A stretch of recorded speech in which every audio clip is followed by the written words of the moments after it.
Hello everyone, how are you doing? Welcome to my channel Breathe and Pose. This is Shweta Agrahari. In my last video, I demonstrated about Surya Namaskar. I hope you are getting benefits of Surya Namaskar, at least few sets to start with.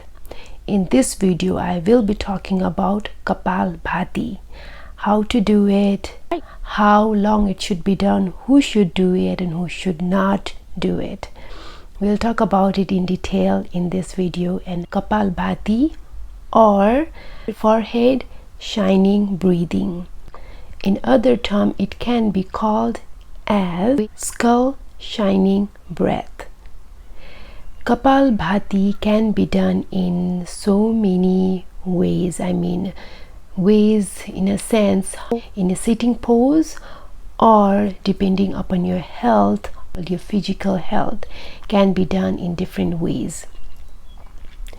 Kapalbhati can be done on Sukha Asana, like crisscross leg, Sukha Asana, Vajra Asana,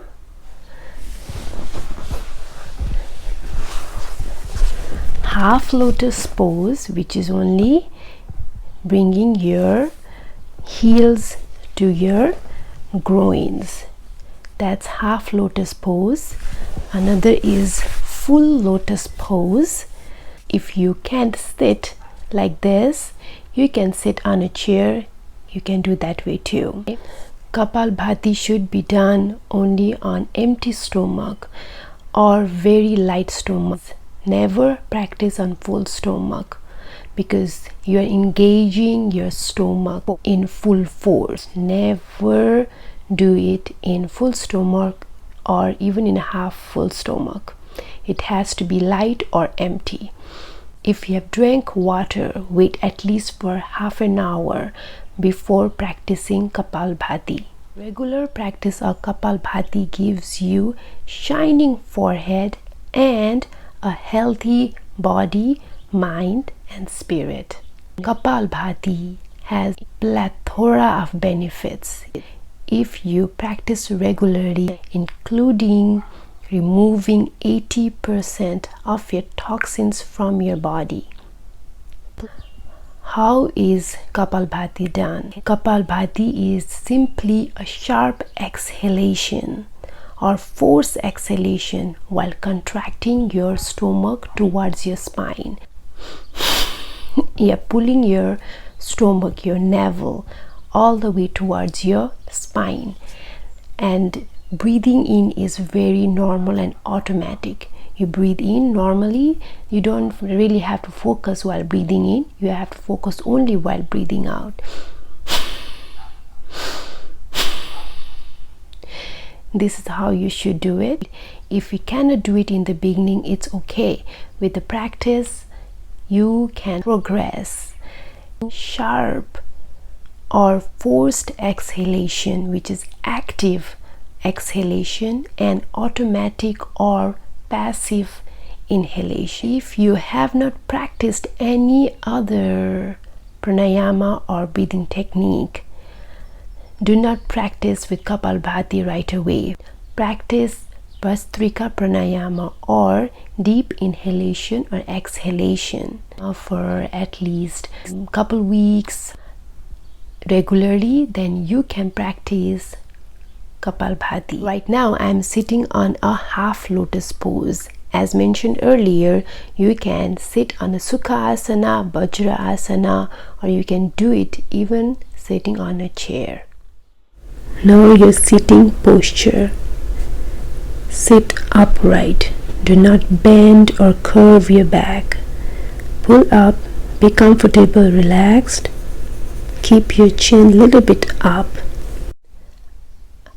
If you are practicing pranayama or breathing technique, any kind of kriyas you are practicing, I suggest you to keep it open hand. That way you are receiving from the universe. Simply opening your hands and resting on your knees is the very common pose or mudras that you can practice while meditating.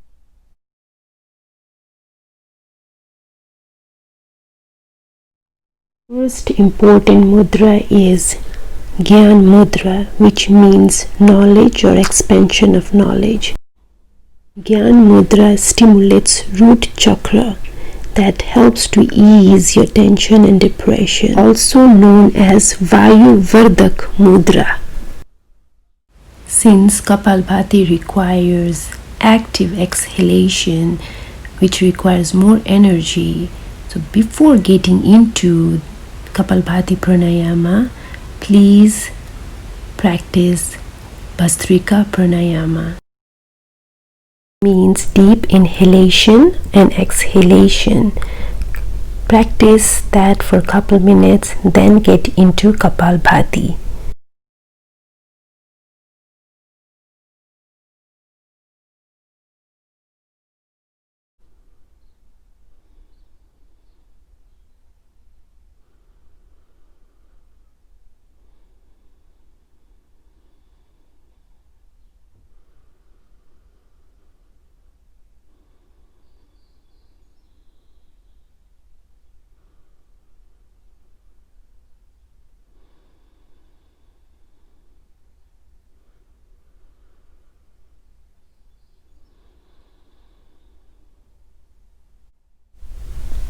I hope you have practiced Bhastrika Pranayama for a couple minutes. Now let's get into Kapalbhati Pranayama. Kapalbhati means Kapal means forehead, Bhati means to shine. It is said or it is believed that with the regular practice of Kapalbhati Pranayama brings a natural glow to your face. If you want that, you should practice that every day, at least for a couple minutes. Start with 2 minutes and you can go up to 5 minutes, even 20 minutes, even 30 minutes. Gradually, not on the first day, definitely. Let's talk about how to practice the pranayama itself. Sit on a pose that you would be comfortable with for sitting for at least for 5 minutes to start with the back upright, your chin up. Your chin has to be up, that way you are receiving from the universe. I know I'm repeating myself. The breathing technique is active exhalation and passive inhalation. While inhaling, your stomach should expand. While exhaling, your stomach is pulling all the way back to your spine. That's why it's called rapid exhalation. Breathe in and out. Do it as long as you can. Once your back, your spine starts to hurt, then you know you have done enough. That's how I check myself. You can get really tired if you do Kapalbhati in a correct way. Even couple minutes can make you tired. If you get tired, you can rest. Take a deep breath in and deep breathe out. While breathing out, release all the stress, all the pain to the floor. Then again go back doing or practicing Kapalbhati. Do it as long as you can. You can watch your time. You can do set up a timer. Why not practice with me?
If you get tired sitting on same pose, you can sit on Vajrasana and practice the pranayama.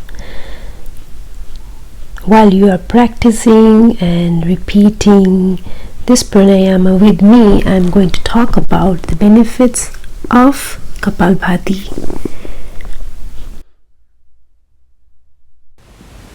Since this pranayama utilizes your stomach, you can imagine it can be beneficial to lose all the belly fats.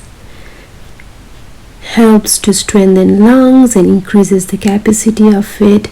Helps to remove blockage in the heart and lungs.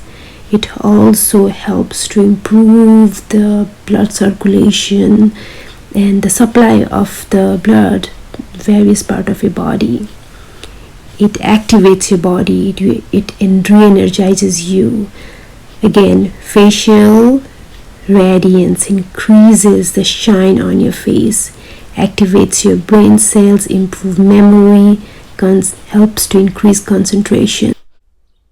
Spiritually, it helps to awaken the chakras of your body. If you are into meditation, Kapalbhati will surely help you to go to the greater awakening, increases the metabolic rate, helps to clear your nadis, or there are energy channels in our whole body, throughout your body. It helps to clear those channels while doing Kapalbhati with the regular practice of this pranayama. Next, we will talk about who should not practice or who should avoid practicing Kapalbhati. Women who are pregnant or shortly after pregnancy, just giving a birth of a baby right away, should not practice it, or even during menstruation. During that time, you should not practice Kapalbhati. Individuals with hypertension, any kind of heart problem, should practice only under yoga instructor guidance. An individual who have artificial pacemaker or stent, epilepsy, hernia, backache due to slip disc, or any kind of surgery done on the back or on the stomach or abdomen should avoid. Once you are tired practicing this pranayama, come back to deep breathe in and out slowly. Bring your breath to normal. Inhale and exhale. Now slowly open your eyes. You can actually rub your both palms together and give a quick warmth to your eyes. That will be really good for your eyes too.